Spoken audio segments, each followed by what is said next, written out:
Hello दोस्तों, स्वागत है आपका हमारी नई वीडियो में। तो आज हम यहाँ जो स्केलर का एग्ज़ाम हुआ था यूके ट्रिपल एससी ने कराया था जो उसके मैथमेटिक्स के क्वेश्चन देखेंगे। इससे पहले हमने साइंस के क्वेश्चन देख लिए हैं, अगर आपने नहीं देखे तो प्लीज़ जाकर देख सकते हैं। तो इसमें हम मैथ्स के क्वेश्चन देखेंगे। तो जैसे इसमें हमारा पहला क्वेश्चन है, the standard deviation of the first n natural number will be, यानी प्रथम एन प्राकृतिक संख्याओं का मानक विचलन कितना होगा। तो जो हम जानते हैं कि जो प्रथम प्राकृतिक एन संख्याएं होते हैं, अगर हम एक्स दिखाए तो वो होंगी हमारी एक दो तीन, इस तरीके से एन तक जो जाती है उन्हें हम प्राकृतिक संख्याएं बोलती हैं। और इनका जो मानक विचलन का फॉर्मूला होता है वो होता है हमारा, ये हमारे 11th क्लास में होता है। तो ये इससे इस तरह से निकालते हैं, sigma x square upon n minus sigma x n upon sigma x upon n का होल स्क्वायर। ये इसका फॉर्मूला होता है, मानक विचलन का फॉर्मूला। तो हम जानते हैं कि सिग्मा एक्स का मतलब है यहाँ प्रथम प्राकृतिक संख्याओं का योग, यह है प्रथम प्राकृतिक संख्याओं के वर्गों का योग बट्टे एन और इसका स्क्वायर। तो हम जानते हैं कि जो प्रथम प्राकृतिक एन संख्याओं का योग होता है, यानी हम दूसरा टर्म पहले निकाल लेते हैं। सिग्मा एक्स कितना होता है हमको पता है, कितना n into n plus one upon two इतना होता है। इसको बट्टे एन भी करना है तो एन से भागा कर देंगे तो n plus one upon two ये आ जाएगा। इस तरह से सिग्मा एक्स स्क्वायर कितना होता है हमको पता है, वो होता है एन और हमारा एन प्लस वन और टू एन प्लस वन, यानी एक्स स्क्वायर का होता है, और बट्टे सिक्स बट्टे एन भी करना है तो एन से भागा दे देंगे तो ये इतना आ जाएगा एन प्लस वन और two N plus one upon two six, और ये इतना आ जाएगा N plus one upon two. इन सबको आप फॉर्मूले में रख देंगे। तो जैसे ही हम फॉर्मूले में इसका मान रखेंगे तो बराबर ये आ जाएगा हमारा, पहले हम बट्टे सिक्स वाला रखेंगे यानी एन प्लस वन और टू एन प्लस वन बट्टे सिक्स माइनस कर देंगे एन प्लस वन का होल स्क्वायर, नीचे स्क्वायर कर देंगे तो चार आ जाएगा, ऐसे लिख सकते हैं। फिर हम नीचे लिखेंगे तो हम छः और चार का एलसीएम लेंगे, छः और चार का एलसीएम ले लेते हैं तो कितना होगा, ये हम इसे दो से काटेंगे तीन बार, दो से काटेंगे दो बार, तीन दूनी छः दूनी बारह। तो नीचे देखेंगे कि हम अंडर रूट में 12 आ रहा है और ऊपर कुछ आएगा, तो हम ये ऑप्शन की हेल्प से ही कर सकते थे कि जो केवल एक हमारे ऑप्शन नंबर एक में है 12 वो इसी में है, बाकी सॉल्व करके भी निकाल सकते हैं। तो इसलिए ऑप्शन नंबर ए हमारा सही होगा। फिर अगला देखेंगे कि दिए गए चित्र में ए बी बराबर बी सी है और ए सी बराबर सी डी है, तो angle b a d ratio a d b कितना होगा।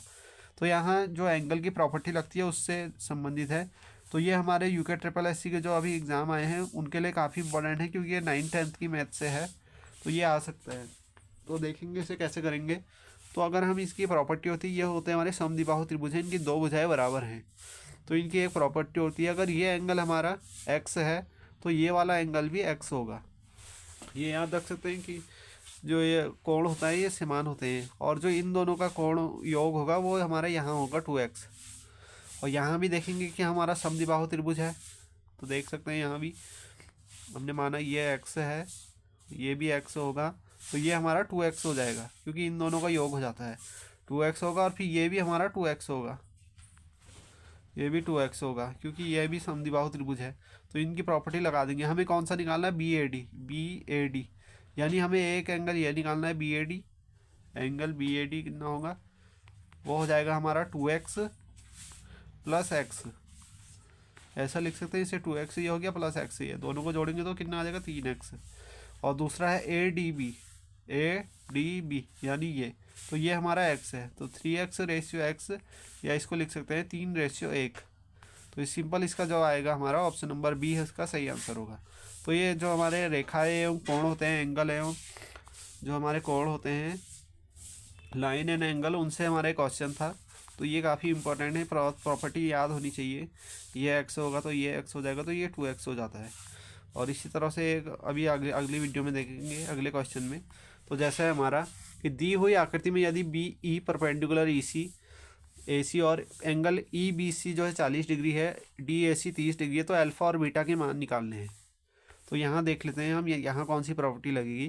तो हमें पहले अल्फ़ा निकाल लेते हैं। तो ये देखेंगे बी ई सी, इस हम त्रिभुज में देखेंगे तो ये जो है हमारा ये परपेंडिकुलर है, तो ये हमारा 90 हो जाएगा अपने आप, ये 40 है, ये अल्फ़ा है। तो हम जानते हैं कि कोई भी अगर त्रिभुज है तो उसके तीनों अंतों कोणों का योग कितना होता है, 180 होता है। ये हमारा त्रिभुज का नियम होता है या इनकी प्रॉपर्टी होती है। तो इसे हम लगा देंगे। तो इसे कैसे करेंगे, तो 40 प्लस 90 प्लस अल्फ़ा बराबर 180, ये हमारी इक्वेशन बन जाएगी। तो इसे रखेंगे तो अल्फ़ा इक्वल्स टू 180 माइनस 130, तो अल्फ़ा बराबर 50। अल्फ़ा हमारा 50 निकल के आ गया। तो देखेंगे कि अल्फ़ा केवल 50 हमारा ऑप्शन नंबर बी में है, तो हमारा ऑप्शन नंबर बी सही होगा। अल्फ़ा 50 होगा और बीटा जो होगा वो हमारा 80 होगा। तो ये एंगल को देखेंगे हम, तो बीटा हमारा 80 निकलेगा। तो इससे देख सकते हैं। फिर हमारा यदि 6 छात्रों की लंबाई बराबर है और प्रत्येक की लंबाई 6 फीट है तो उनका माध्य विचलन क्या होगा। तो जो माध्य विचलन होता है ये इस केस में 0 हो जाएगा। तो देखेंगे कैसे होगा। तो माध्य विचलन जो इसे बोलते हैं, इसे इंग्लिश में देख सकते हैं क्या बोलना है, मीन डेविएशन बोलते हैं, एमडी जिसे बोलते हैं। If there are 6 student of equal height 6 feet each, तो व्हाट विल बी देयर जो मीन डेविएशन होगा वो कितना होगा, यानी एमडी कितना होगा। तो इसका जो फॉर्मूला होता है वो होता है हमारा एमडी बराबर होता है हमारा 1/n भी लिखते हैं, और ये सिग्मा हो जाएगा एक्स आई बार माइनस एक्स बार माइनस एक्स का होल स्क्वायर। ये इसका फॉर्मूला होता है। तो यहाँ देखेंगे कि हम क्यों ये हमारा एवरेज सबका बराबर है बोल रहा है, तो 6 आ जाएगा, यहाँ भी 6 आ जाएगा। तो 6 में से 6 गया है तो 0 आ जाएगा। तो इसलिए इसका जो ऑप्शन होगा सही, वो ऑप्शन हमारा ऑप्शन नंबर डी 0 होगा। तो इसका ऑप्शन नंबर डी सही होगा। अगला 55 में हमारा प्रोबेबिलिटी से है, यानी प्रायिकता से है प्रश्न। ये भी 11th-12th में है हमारा। If a and b are two independent event, यानी दो स्वतंत्र घटनाएं हैं, सच दैट कि पी के होने की प्रायिकता, यानी ए के होने की प्रायिकता 1/5 है, पी ए यूनियन बी 7/10 है, तो देन पी बी बार, यानी पी बी की ना होने की प्रायिकता कितनी होगी ये बताना है। ए बी दो स्वतंत्र घटनाएं हैं, ये दिया गया है। तो यहाँ फॉर्मूला लगता है हमारा, कौन सा फॉर्मूला लगेगा, ये होगा पी ए यूनियन बी बराबर p a plus p b minus p a intersection b. तो यहाँ ए इंटरसेक्शन बी का जो फॉर्मूला होता है वो हमारा होता है इसमें पी ए इंटरसेक्शन बी जो होता है ये होता है हमारा p a into p b. ये हो जाता है इस केस में जो घटनाएं स्वतंत्र होंगी। तो पी ए जो हमें 1/5 दिया है, और ये हो जाएगा पी बी। फिर इसको हम ये वाले फार्मूले में रख देंगे। तो इस फार्मूले में रखेंगे तो कितना आ जाएगा, ए इंटरसेक्शन बी की जगह में हम रख देंगे 1/5 पी बी। तो इससे जब सॉल्व करेंगे तो आ जाएगा हमारा 7/10, क्योंकि ए यूनियन बी बराबर 7/10 दिया गया है, ये 1/5 दिया है, plus p b minus 1/5 p b. यह हो गया। फिर से सॉल्व करेंगे तो ये हाँ, इसको यहाँ लाएंगे 7, ये नीचे 10 आ जाएगा, और ये आ जाएगा हमारा 7 - 2 बराबर यहाँ सीधे 4 बी पी बी आ जाएगा, 4 पी बी। ये आ जाएगा, 7 में से 2 गया 5, 5/10 आ जाएगा। तो यहाँ कितना आ जाएगा 5/10, यानी 5/2 बराबर 4 और पी बी, क्योंकि नीचे 5 आया था वो कट जाएगा। तो ये इससे हो जाएगा 5/2 बराबर 4 पी बी। तो इसे गुणा कर देंगे तो ये नीचे 5/8 आ जाएगा, 5/8 पी बी। ये हमारा पी बी निकल के आएगा। लेकिन हमें पी बी बार निकालना है, तो उसे कैसे निकालेंगे, तो उसे देखते हैं। तो पी बी बार जो होगा वो होगा 1 माइनस पी बी, ये हो जाएगा। तो इसे जब सॉल्व करेंगे तो 1 माइनस पी बी जो है हमारा 5/8, इसको घटाएंगे तो ये 3/8 आ जाएगा। तो इस तरीके से करना है। फिर अगला देखेंगे, जो इसमें हमारा क्वेश्चन है कि दो समांतर श्रेणियां दी गई हैं A1 और A1 plus D, A2 plus D तथा ये दिए गए पे विचार कीजिए। माने कि दोनों श्रेणियों के nवें पद समान हैं, तब निम्नलिखित में से कौन सा सत्य नहीं हो सकता है। तो अभी हमें बताना है कि इसमें कौन सा सत्य नहीं हो सकता है। तो ये देखेंगे तो हम दोनों के nवें पद को क्या कर देंगे, इक्वल कर देंगे। फिर हम ऑप्शन में रख के मदद करेंगे कि कौन सा हमारा ऑप्शन इसको फुलफिल कर रहा है। तो हम अगर पहले केस में nवां पद निकालें तो उसका जो फॉर्मूला होता है वो कितना होता है, ए प्लस n-1 डी होता है। तो A1 plus n-1 into D रख देते हैं। इसको हम दूसरे वाले के इक्वल कर देंगे nवें पद के। तो दूसरा हो जाएगा हमारा b plus n-1 into D, ये हो जाएगा। अब हम ऑप्शन की मदद से अगर रखेंगे कि यहाँ से n जब सेम निकल रहा होगा, दोनों को रख के n जो सेम निकल रहा होगा, तब हमारा ऑप्शन सही होगा। तो इसमें देखेंगे हम, जैसे हमारा इसमें ऑप्शन नंबर लास्ट वाले को देखते हैं। तो जैसे हम लास्ट वाले को रखेंगे इसमें, तो ये आ जाएगा हमारा 3 प्लस n-1 इंटू 3 बराबर 7 और प्लस n-1 इंटू 2, ये आ जाएगा। और इसे जब सॉल्व करेंगे तो यहाँ से हमारा जो n निकल के आएगा ये इधर आ जाएगा -4, इधर को आ जाएगा 7 और n-1 ये आ जाएगा। और ये जब इसको इधर ले जाएंगे माइनस से माइनस होगा, सॉरी -n-1 आएगा, तो माइनस से माइनस कट जाएगा, तो n-1 बराबर 4, तो n बराबर 5। तो n की वैल्यू हमारी 5 आ रही है। तो हम अगर और ऑप्शन को देखेंगे, इसको रख के देखेंगे, इसको देखेंगे, इसको देखेंगे, तीनों को देख के देखेंगे तो n हमारा 5 आएगा, लेकिन ऑप्शन नंबर बी में देखेंगे तो 5 नहीं आएगा, तो इसलिए ऑप्शन नंबर बी सही होगा। फिर हमारा यदि जो एक बहुपद दिया गया है, में अंक में क्या जोड़ा जाए कि परिणामी बहुपद को x-2 से भाग देने पर 3 शेषफल रहे। तो इसमें क्या जोड़ा जाए पूछा है, तो इसमें भाग आना चाहिए इसका। तो इसका जो भाग निकालने की विधि होती है वो होती है हमारी सिंपल, हम जो हमें जिससे भाग देना है उसको इक्वल 0 कर देंगे। जैसे x-2 से देना है तो x-2 0 कर देंगे, x बराबर 2 आ गया। तो x बराबर 2 हम जो बहुपद में रख देंगे, तो जो हम बहुपद में रखेंगे तो P2 हो जाएगा ये। तो इसमें रख देंगे तो 2 का क्यूब -3 2 का स्क्वायर प्लस 2। अब इसे जब सॉल्व करेंगे तो हमारा ये निकल के आ जाएगा 6। इसे सॉल्व करके 6, यानी शेषफल 6 आ रहा है। लेकिन हमें शेषफल कितना बनाना है, 3 बनाना है। तो 6 में से क्या जोड़ेंगे हम, तो 6 में से हम क्या जोड़ेंगे, प्लस -3 जोड़ देंगे। जब तो अगर -3 जोड़ेंगे तो कितना आ जाएगा, 3 आ जाएगा अपने आप। तो इसीलिए हमें क्या जोड़ना होगा, इसमें -3 जोड़ना होगा। तो ऑप्शन नंबर जो इसका ऑप्शन नंबर सी होगा वो पूरी तरह से सही होगा। फिर है हमारा निम्नलिखित में से कौन सा सत्य है, which of the following is false, असत्य बताना है। तो हम देखेंगे कि जो भी प्रत्येक आयत होता है एक समांतर चतुर्भुज होता है, यानी every rectangle is an parallelogram. तो ये हमारा सही है, बिल्कुल सही है होता है। और प्रत्येक वर्ग एक समांतर चतुर्भुज होता है, ये भी सही होता है। प्रत्येक वर्ग एक आयत है, ये भी सही है। जैसे एक वर्ग है, आमने सामने की भुजाएं बराबर होती हैं, तो हाँ ये भी सही है। लेकिन जो प्रत्येक समचतुर्भुज है ये वर्ग नहीं होता है, तो हमारा ऑप्शन नंबर डी गलत होगा। फिर हमारा एक बिंदु का बिंदुपद, यानी जो उसका लोकस है, तो लोकस से भी इसमें क्वेश्चन है, जो इस प्रकार गमन करता है कि उसकी एक्स एक्सिस दूरी मूल बिंदु से उसकी दूरी की आधी होगी। तो इसे कैसे करेंगे, तो इसे हम समझ लेते हैं। ये हमारा कोऑर्डिनेट होते हैं, जैसे ये हमारा मूल बिंदु होता है, इसके 0,0 होते हैं। और यहाँ पे हम कोई पॉइंट ले लेते हैं, एक वाई बिंदु पे एक पॉइंट ले लेते हैं। तो वाई बराबर हम लेंगे तो ये आ जाएगा, इसका आधा हो जाता है कहता है, तो 1/2 लिख देंगे। और दूरी कितनी होती है, x² प्लस y²। फिर से देख लेते हैं एक बार इसे। तो जैसे हमारा यह है, ये 0,0 है, और यहाँ पे हम कोई बिंदु ले लेते हैं, और इसकी एक्स एक्स से दूरी बतानी है कि आधी हो जाती है। मूल बिंदु से उसकी दूरी जो है आधी है। एक्स से दूरी मूल बिंदु से उसकी दूरी की आधी है।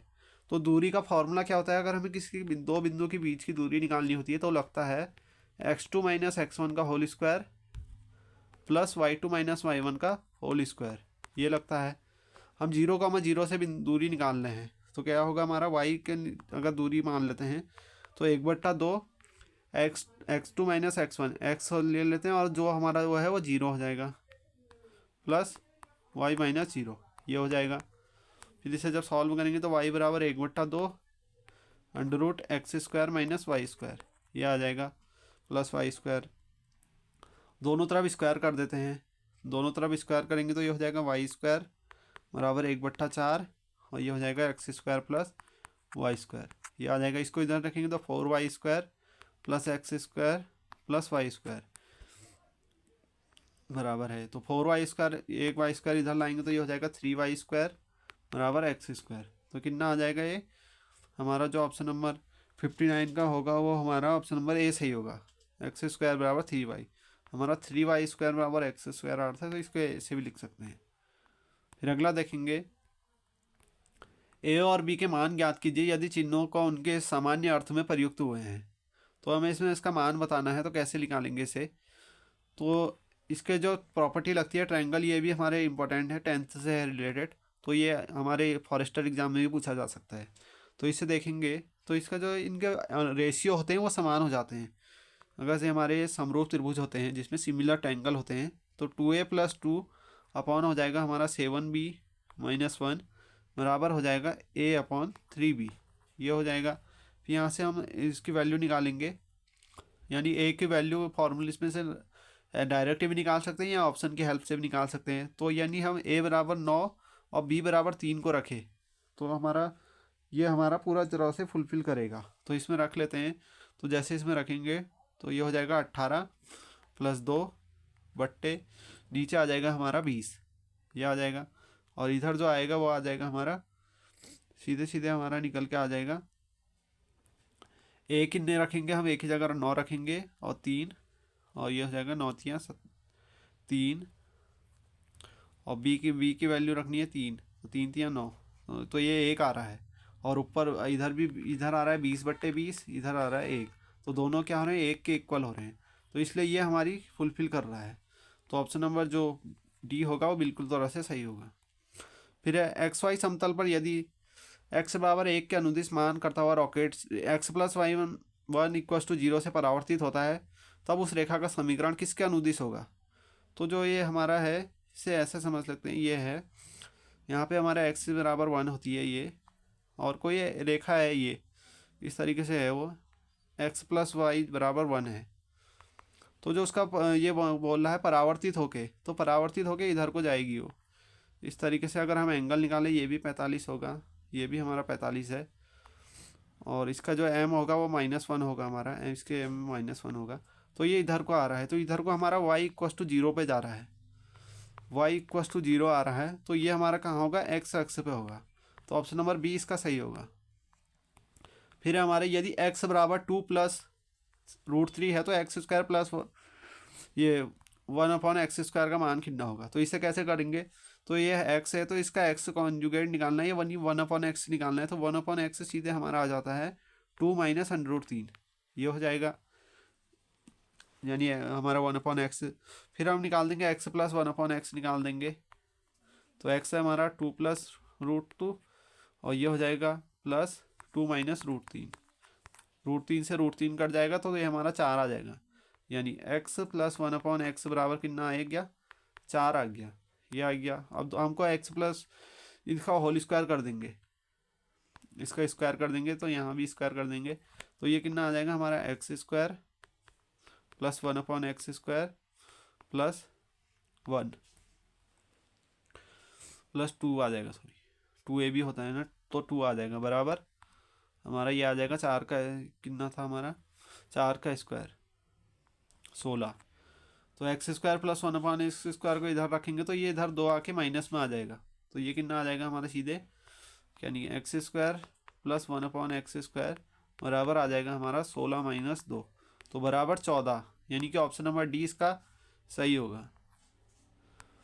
फिर है हमारा यदि x³ + ax² + 2x + 1 को x - 2 से विभाजित करने पर यानी जो शेषफल है वो 1 है, तो अल्फ़ा का मान कितना होगा।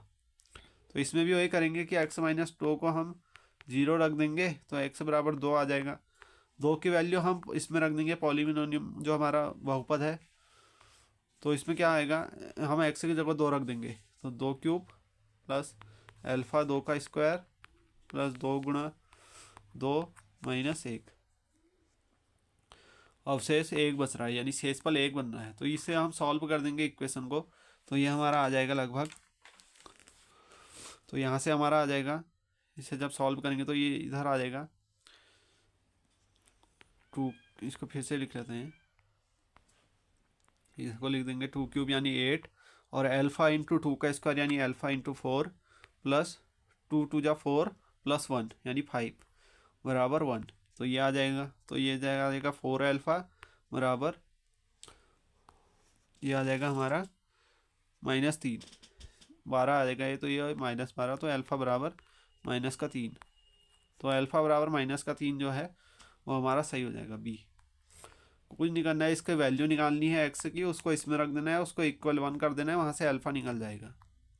फिर हमारा प्राकृतिक संख्या यानी 10⁻n - 1 के अंकों का योग 369 है, जहाँ n एक प्राकृतिक संख्या है, तो n का मान कितना होगा, हमें n का मान निकालना है। तो इसे कैसे करेंगे हम, सिग्मा लिख लेते हैं 10⁻n - 1 बराबर 369, यह है n को हम वहाँ निकालेंगे, और ये 10 आगे आ जाएगा, जैसे हम इंटीग्रेशन या उसमें करते हैं डिफ्रेंशिएशन में, ये 1 हो जाएगा बराबर 369, ये हो जाएगा। तो इसे हम एक घटा देंगे तो ये सिग्मा एन आ जाएगा इधर, या सिंपल हम लिख लेते हैं एन, एन 9n लिख लेते हैं, इसको 9n लिख लेते हैं। ये हमारा 369 दिया है, तो n बराबर कितना आ जाएगा 369 बट्टे हमारा 9, तो 9 से इसको भागा करेंगे तो 41 आ जाएगा। तो ऑप्शन नंबर बी जो होगा इसका सही होगा। फिर हमारा ये दिया गया है, माना ए एन एक समांतर श्रेणी है कि A6 इतना दिया है, साथ ही A5 माइनस A3 10 दिया है, तो A8/7 क्या होगा। तो यहाँ देख लेते हैं, सीधे सीधे देखते हैं। तो A6 बराबर हमको 32 दिया है, यानी A+5D बराबर 32 दिया है। तो A+4D माइनस A+2D जो हमें दिया है, A5 और A3 का जो डिफरेंस है वो कितना का दिया है, 10 दिया है, ये 10 दिया है। तो यहाँ से हम 2D बराबर 10 आ गया, इसे जब सॉल्व करेंगे तो ए से ए कट जाएगा और इसको 2D बराबर 10 आ जाएगा, तो D बराबर 5 आ गया, यानी हमारा सार्वंतर 5 आ गया है, D की वैल्यू 5 आ गई है, A हमारा 7 है। तो निकाल दो जो बोला है A8/7, तो A8 को क्या लिख सकते हैं, A+7D/7 लिख सकते हैं। तो 7+7 × 5/7, यानी 7+35, तो 42/7, और ये 6। तो ऑप्शन नंबर 20 का सही होगा। तो ये समांतर श्रेणी से संबंधित था। तो थैंक्स फॉर वॉचिंग, मिलते हैं अगली वीडियो में, आगे हम और क्वेश्चंस को देखेंगे। तो प्लीज़ सब्सक्राइब माई चैनल।